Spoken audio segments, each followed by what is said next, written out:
आप सभी भाई बहनों का आध्यात्मिक ज्ञानात्मक चैनल की संध्या बेला ज्ञान कक्षा में एक बार फिर स्वागत है।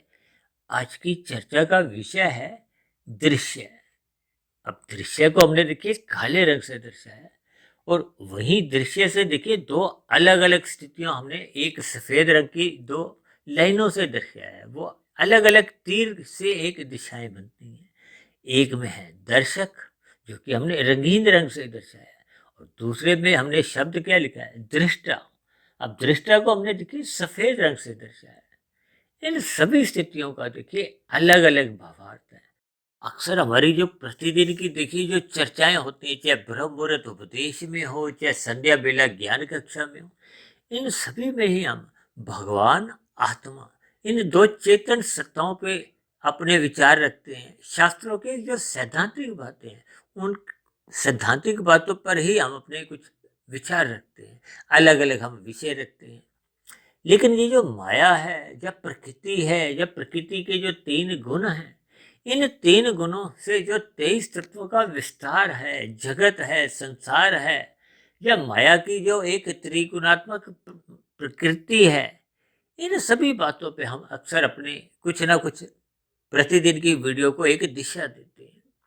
और आपके हमारे देखिए तीन शरीर हैं, स्थूल शरीर, सूक्ष्म शरीर और कारण शरीर। यानी इन तीन तत्वों पर ही मूलभूत रूप से हमारी प्रतिदिन की सुबह शाम की चर्चाएं होती हैं। अक्सर हम शाम को तो देखिए कुछ ऐसे विषय लेते हैं जो एक साधारण मनुष्य को एक जल्दी समझ में आ जाते हैं। हालांकि आज का विषय देखिए थोड़ा सा एक गंभीर भी है। हालांकि एक दृश्य शब्द या दर्शक शब्द तो एक सामान्य शब्द है, एक साधारण मनुष्य के जीवन में अक्सर ये शब्द भूले जाते हैं। लेकिन ये जो दृष्टा शब्द है जिसको हमने सफेद रंग से दाएं तरफ लिखा है, इस दृष्टा शब्द को सभी मनुष्य अपने जीवन में अक्सर इसका एक बोध नहीं कर पाते, क्योंकि ये एक सात्विक स्थिति है, ये एक चेतन सत्ता को दर्शाता है। क्योंकि हम सभी आत्माएं चेतन स्वरूप है, ज्ञान स्वरूप है। जबकि परमात्मा को तो देखिए आनंद स्वरूप कहा जाता है। परमात्मा के लिए ही सच्चिदानंद शब्द का प्रयोग होता है। मनुष्य की आत्मा के लिए कभी भी सच्चिदानंद नहीं कहा गया। कहीं कहीं देखिए कुछ मनुष्य ब्रह्मवश आत्मा को भी आनंद स्वरूप मान लेते हैं। देखिए आत्मा मोक्ष काल की स्थिति में भले ही परमात्मा के बराबर उसको आनंद की स्थितियों का बोध होता है, लेकिन आत्मा कभी भी किसी भी स्थिति में आनंद स्वरूप बनती नहीं है। जैसे देखिए लोया जब चुंबक से संपर्क में आता है तो उसमें भी चुंबकीय स्थितियां बनने लगती हैं, उसमें भी चुंबक के समान ही गुण आने लगते हैं। लेकिन लोहा फिर भी लोहा ही रहता है। ये सभी स्थितियों के हमें देखिए उदाहरण से कुछ भावार्थ समझने होते हैं, क्योंकि शास्त्रों में देखिए सैद्धांतिक बातें बहुत ही गूढ़ विषय होते हैं। इन गूढ़ विषयों को मनुष्य अपने मिले हुए जीवन में, यानी कि मनुष्य जीवन में ही समझ सकता है। क्योंकि मनुष्य जीवन एक ऐसा स्टेशन है, एक ऐसा जंक्शन है, यहाँ से हमारे आपकी देखिए अलग अलग दिशाएं बनती है। जैसे देखिए हम मेट्रो स्टेशन से कोई ऐसी जगह पहुंच जाते हैं, यहाँ से अलग अलग मेट्रो अलग अलग दिशाओं में चलती हैं। अब देखिए हम अक्सर कश्मीरी गेट मेट्रो स्टेशन पे जब उतरते हैं तो वहाँ से अलग अलग, हमने गुड़गांव जाना है तो गुड़गांव के लिए अलग मेट्रो है, यदि हमने नोएडा की तरफ जाना है तो उसके लिए अलग मेट्रो है। ये देखिए एक भावार्थ रूप में, ताकि बात आपको हमें समझ में आ जाए। ये शास्त्रों की देखिए बातें तो सूक्ष्म होती हैं, लेकिन जब हम इनको किसी दृष्टांत के साथ, किसी उदाहरण के साथ थोड़ा जोड़ देते हैं, वो भले ही उदाहरण क्योंकि बहुत चर्चित होते हैं, आपको हमें जल्दी समझ में आ जाते हैं, उस उदाहरण के साथ साथ जब हम मूल तत्व को समझते हैं तो फिर मूल तत्व को समझने में आपको हमें आसानी होती है। इसलिए मेरी तो परमात्मा की प्रेरणा से कुछ ऐसा स्वभाव बन गया कि आपके हमारे जीवन में जो जो परिस्थितियां या जो जो स्थितियां कुछ चर्चित होती हैं, मैं उन चर्चित शब्दों को ही उदाहरण के रूप में लेता हूँ। क्योंकि अब शास्त्रों में तो देखिए जो दृष्टांत दिए गए वो कुछ अलग स्थितियों से संबंध रखते हैं। अब वर्तमान समय कलयुग चल रहा है, कलयुग में सत्संग करने वाले मनुष्यों की स्थितियां अलग हैं। अब उनको वैसे ही उदाहरण यदि दिए जाते हैं तो फिर बात जल्दी समझ में आ जाती है। इसलिए तो बार बार मैं कहता रहता हूँ कि अपने मिले हुए जीवन में सत्वगुण को बढ़ाओ। मनुष्य योनि पाकर आपको हमें अपना सत्वगुण में रहते हुए विशुद्ध सत्वगुणी सत्ता को पाने का एक लक्ष्य बनाना होगा। लक्ष्य तो देखिए सबका ही बना हुआ है, लेकिन अज्ञानतावश उस लक्ष्य को हम परमात्मा की दिशा की ओर ना ढूंढते हुए इस माया के, इन प्रकृति के 3 गुणों में, जिसमें देखिए रजोगुण का एक विशेष आकर्षण बना हुआ है। आकर्षण बना हुआ है तभी तो ये देखिए एक दर्शक, एक मनुष्य इन राशि विषय भोगों की ओर, जैसे कहते हैं ना, मनुष्य माल की ओर अधिक आकर्षित होता है। माल कहो, मेला कहो, अक्सर बच्चे देखिए मेलों की ओर आकर्षित होते हैं।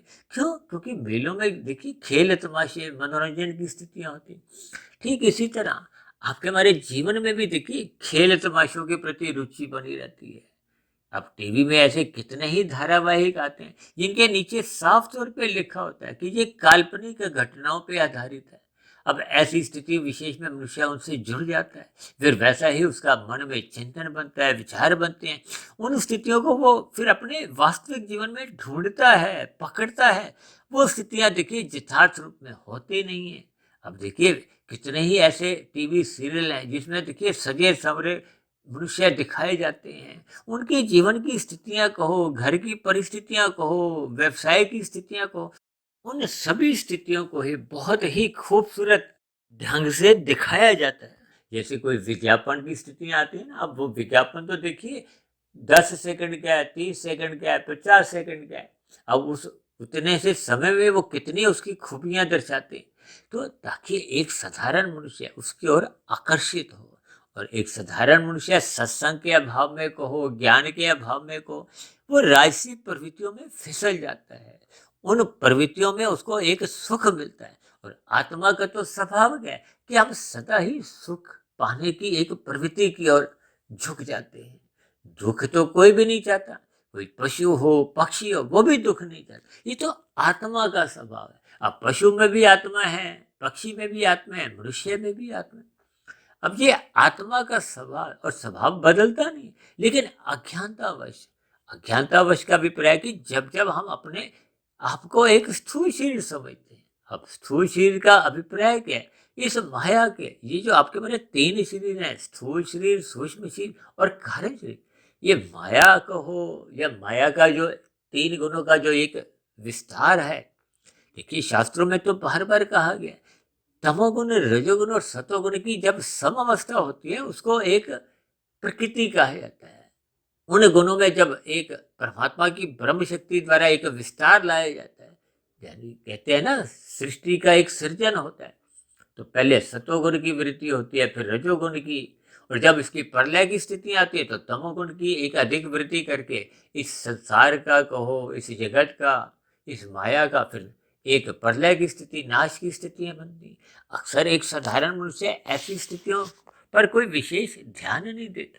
हालांकि मनुष्य योनि को तो देखिए साधना योनि कहा गया है, कर्म योनि कहा गया, भोग योनि तो कहीं भी कहा ही नहीं गया। लेकिन आज संसार में देखिए एक साधारण मनुष्य ने मिले हुए जीवन को एक भोग योनि से जोड़ दिया।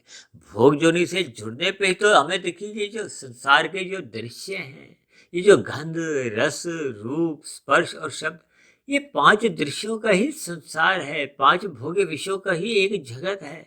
जैसे मेलों में जो स्थितियां होती हैं, एक साधारण मनुष्य उन मेलों में ही आकर्षित हो जाता है। आकर्षित होने का अभिप्राय है कि जब हम स्थूल शरीर के स्तर पर अपने आप को एक शरीर मानते हैं तो फिर हम एक दर्शक बन जाते हैं।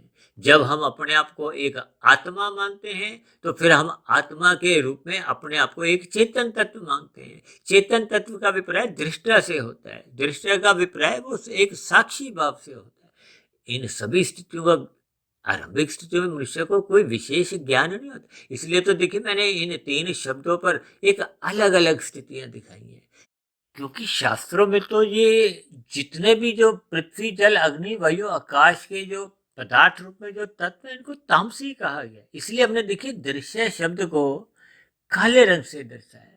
आपके हमारे जो स्थूल शरीर, जिसको भगवान श्री कृष्ण ने एक रथ का नाम देकर बहुत बड़ी इसकी महत्ता समझाई है, ये भी तामसी है। ये पृथ्वी, जल, अग्नि, वायु, आकाश का बना है। और इन स्थूल शरीर के पीछे की जो निर्माण स्थिति है वो भोग विषय है, उनको भी तामसी कहा जाता है। वो सूक्ष्म भूत है, उनको तन्मात्रा भी कहा जाता है, विषय भोग भी कहा जाता है, सूक्ष्म भूत भी कह दिया जाता है। यानी कि ये सभी स्थितियां एक तामसी है। यानी कि ये जो प्रकृति के जो एक दृश्य है, अक्सर हम कहते हैं ना कि कितने ही सुहावना दृश्य है। जब हम देखिए घूमने फिरने जाते हैं, किसी पहाड़ी इलाके में जाते हैं या विदेशों में जाते हैं, तो हम दृश्य की प्रशंसा करते हैं, इस माया की प्रशंसा करते हैं। इस खेल तमाशों में जो जो दृश्य हमें नजर आते हैं उनकी हम प्रशंसा करते हैं, हम मोहित हो जाते हैं। ये मोहित कौन होता है, दर्शक या दृष्टा।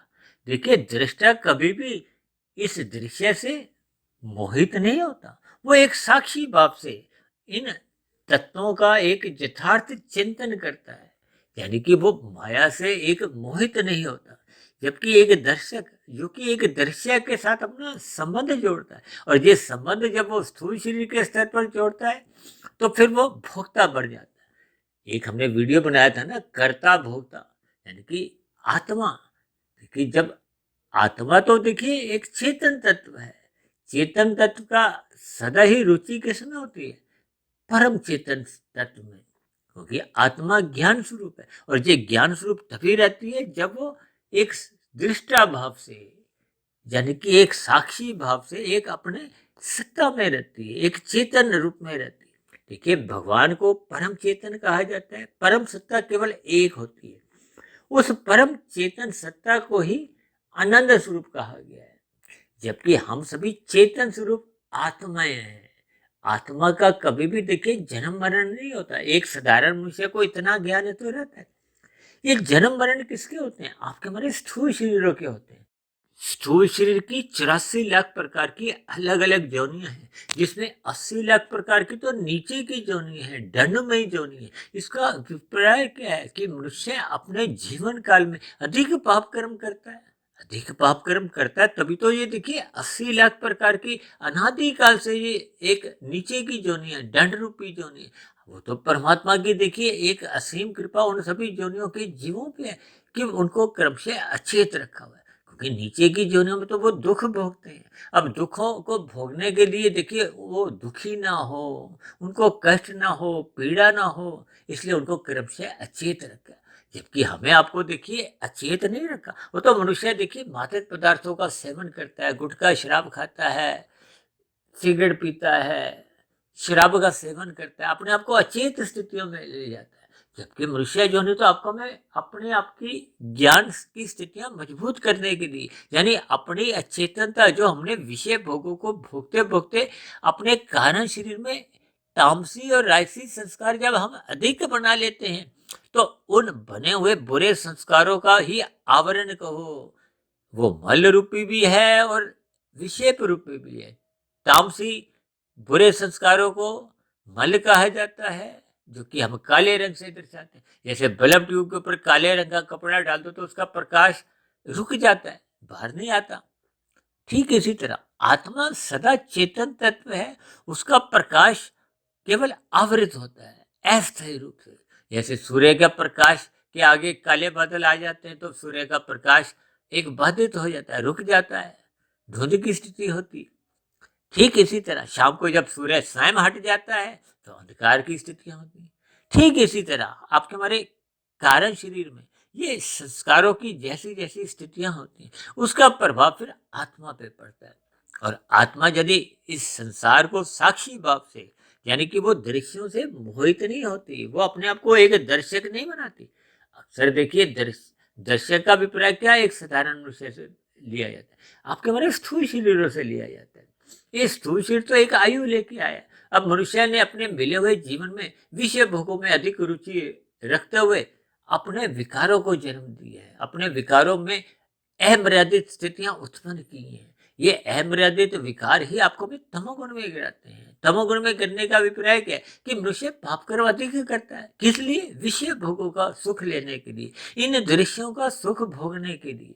ये दृश्य क्या, ये तो अस्थायी है, ये 23 तत्वों का एक विस्तार है। इस पूरे ब्रह्मांड को देखिए 24 तत्वों का कहा गया। इसके मूल तत्व क्या है, तमोगुण, रजोगुण और सतोगुण, वो नित्य तत्व है। जबकि ये जो संसार भले ही करोड़ों अरबों वर्षों तक बना रहता है, फिर भी इसको देखिए मिथ्या कहा गया, क्योंकि इसकी एक निश्चित आयु है। जैसे आपके हमारे स्थूल शरीर की एक निश्चित आयु, ये 100 वर्ष 120 वर्ष बाद मृत्यु को प्राप्त होता है। फिर कारण शरीर में जैसी जैसी स्थितियां होती हैं, जैसा जैसा आपका हमारा कर्माशय बना होता है, उस बने हुए कर्माशय के आधार पर फिर आपके हमारी अगली योनि मिलती है। यदि संचित कर्मों का कर्माशय मरते समय पाप और पुण्य कर्मों की कम से कम तुल्यता है तो हमें पुनः मनुष्य योनि मिल जाती है। और यदि हमने पाप कर्म अधिक किए हैं तो पुण्य कर्मों की न्यूनता रह जाती है, फिर हमें एक नीचे की जोनियों में, एक बंधन रूप में, दंड रूप में नीचे की जोनियों में जाना पड़ता है। इसलिए तो बार बार कहा जाता है मनुष्य जीवन के महत्व को समझो, अपने मिले हुए जीवन में साधना करो। और साधना तभी आरंभ होती है जब मनुष्य सत्वगुण का संग करता है, ब्रह्म मुहूर्त में उठने लगता है। और ये जो संसार के जितनी भी मोहनात्मक स्थिति है, विषय भोगों को वो साक्षी भाव से केवल अपने स्थूल शरीर की अवस्था तक ही सीमा में रखता है, तब ऐसी स्थिति विशेष में उसका रजोगुण मर्यादा में रहता है। रजोगुण मर्यादा में रहने का अभिप्राय क्या है कि मनुष्य का पाप कर्मों से जो एक संबंध बनने की स्थितियां होती हैं वो समाप्त हो जाती हैं, क्योंकि जब उसकी विषय भोगों में रुचि ही नहीं है तब ऐसी स्थिति विशेष में उसका देखिए परमात्मा में एक स्मृति बनी रहती है। सत्संग श्रद्धा पूर्वक होता है। श्रद्धा पूर्वक सत्संग होने का अभिप्राय क्या है कि हम ब्रह्म मुहूर्त में उठने लगते हैं। ब्रह्म मुहूर्त में उठने वालों का देखिए दिन में जब रजोगुण की स्थितियां होती हैं वो एक मर्यादा में रहती है, उसका रजोगुण मर्यादा में रहता है, उसका अर्थ और काम धर्म की लगाम से एक मर्यादा में रहता है। और जब जब आपके हमारे सत्वगुण कमजोर पड़ने लगता है, धर्म छूटने लगता है, ब्रह्म मुहूर्त में उठने की स्थितियां कमजोर पड़ जाती हैं या समाप्त हो जाती हैं, तो फिर मनुष्य दिन में राजसी स्थितियों में फिर वो दृश्य की ओर एक दर्शक बनकर उनका एक सुख लेता है। अब सुख लेने में यदि वो धर्मानुसार कर्म करता है तब तो उसका एक राजसी कर्माशय बनता है। और यदि वो परोपकार के कार्य काम भाव से करता है, सात्विक पुण्य कर्म करता है, तो भी उसका अच्छा कर्माशय बनता है। लेकिन दोनों ही स्थितियों में वो एक भोक्ता बन जाता है, दर्शक बना रहता है, उसकी संसारी विषय भोगों में यानी कि दृश्यों में ही रुचि बनी रहती है। ये दृश्य का अभिप्राय 5 विषय भोगों से है, गंध, रस, रूप, स्पर्श और शब्द। और जब तक हम आत्मस्थित नहीं होते, आत्मस्थित का अभिप्राय जब तक हम अपने आप को एक चेतन तत्व नहीं समझते और अपने चेतन तत्व के लक्ष्य को पहचानते नहीं है। लक्ष्य क्या है? मोक्ष प्राप्ति। ये जन्म मरण के बंधन से हमें एक मुक्ति पानी है। मुक्ति पाने का अभिप्राय क्या है कि हम अपने कार्य शरीर को स्थूल शरीर के रहते रहते यदि हम समाप्त कर देते हैं। समाप्त कब होता है? जब कार्य शरीर में तामसी और राजसी जो बुरे संस्कार हैं, जो बंधनदायक है, वो समाप्त होते हैं। और समाप्त होते हैं साधना करने से, कर्म योग से, ज्ञान योग से, भक्ति योग से। कर्म योग का अभिप्राय निष्काम भाव से कर्म करने से है। निष्काम भाव से कर्म तभी आरंभ होते हैं जब हमारी दृश्यों में एक रुचि नहीं होती, यानी कि हम दर्शक नहीं बनकर एक अपने आप को एक चेतन तब यानी कि हम साक्षी भाव से एक दृष्टा बन जाते हैं। तो इन सभी स्थितियों को हमें ज्ञान पूर्वक समझना होगा, अपने मिले हुए जीवन के महत्व को समझना होगा, ताकि आपका हमारा कारण शरीर क्रमशः शुद्ध होता जाए। कारण शरीर शुद्ध होने से फिर मन बुद्धि में अच्छे अच्छे विचार आते हैं, जो मनुष्य को देखिए निष्काम कर्मों में लगाते हैं और कम से कम मनुष्य को पाप कर्मों से तो अवश्य ही बचाते हैं। जब पाप कर्मों से बचने लगता है मनुष्य तो उसका कर्माशय नहीं बिगड़ता, संस्कार नहीं बिगड़ते। तब ऐसी स्थिति विशेष में वो इस मिले हुए जीवन में जितने अनुपात में आध्यात्मिक उन्नति कर लेता है, फिर उसको पुनः मनुष्य योनि मिलती है। फिर उस पुनः मनुष्य योनि में फिर वो साधना में लग जाता है। तो ये साधना में लगते लगते एक ऐसी स्थिति आती है जब उसका कारण शरीर पूर्ण रूप से शुद्ध हो जाता है। आत्मा पे किसी भी प्रकार का कोई एक परछाई कहो, आवरण कहो, मल कहो, विक्षेप को, वो सब समाप्त हो जाते हैं। आत्मा अपने मूल स्वरूप में आ जाती है। इसी को ही कारण शरीर की एक समाप्ति कहो या कारण शरीर अपनी मूल स्थिति में आ जाता है तो फिर आत्मा पे कोई आवरण नहीं होता, यानी कि मनुष्य मायातीत हो जाता है। मायातीत होने पर क्या है कि जब स्थूल शरीर की मृत्यु आएगी, प्रारब्ध वश जब उसका प्रारब्ध भोग लिया जाता है या समाप्त समझा जाता है, तब ऐसी स्थिति में कारण शरीर समाप्त होने के कारण वो नए स्थूल शरीर का कोई जन्म का कोई कारण नहीं है। तब ऐसी स्थिति विशेष में मनुष्य की जो आत्मा है वो आध्यात्मिक शरीर की प्राप्ति कर मोक्ष को, आनंद की स्थिति को प्राप्त होती है। तो ये तभी संभव होता है जब हम दर्शक से अपनी स्थिति दृष्टा भाव से बनाते हैं।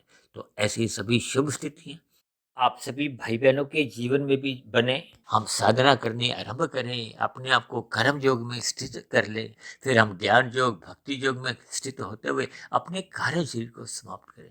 तो ऐसी सभी शुभ स्थितियां बनने के लिए मेरी ओर से आप सभी भाई बहनों को बहुत बहुत शुभकामनाएं। इन्हीं शब्दों के साथ आज की चर्चा विशेष को अब हम यही विश्राम देते हैं। कल सुबह फिर मिलते हैं ब्रह्म मुहूर्त उपदेश कक्षा में। तब तक आप अपने आध्यात्मिक मित्र सुधीर भाटिया फकीर को इजाजत दें। आप सभी भाई बहनों को बहुत बहुत शुभ रात्रि और सुबह ब्रह्म मुहूर्त में उठने के लिए मेरी ओर से आप सभी भाई बहनों को बहुत बहुत शुभकामनाएं। चर्चा संबंधित आपके कोई प्रश्न हो, मेरी कही गई बातों पे आपको कोई आपत्ति हो, तो आप नीचे दिए गए कमेंट्स बॉक्स पर जाकर अपने प्रश्न, अपने सुझाव या अपनी शिकायत भी लिख सकते हो। तो चर्चा विशेष को सुनने के लिए आप सभी भाई बहनों का बहुत बहुत धन्यवाद।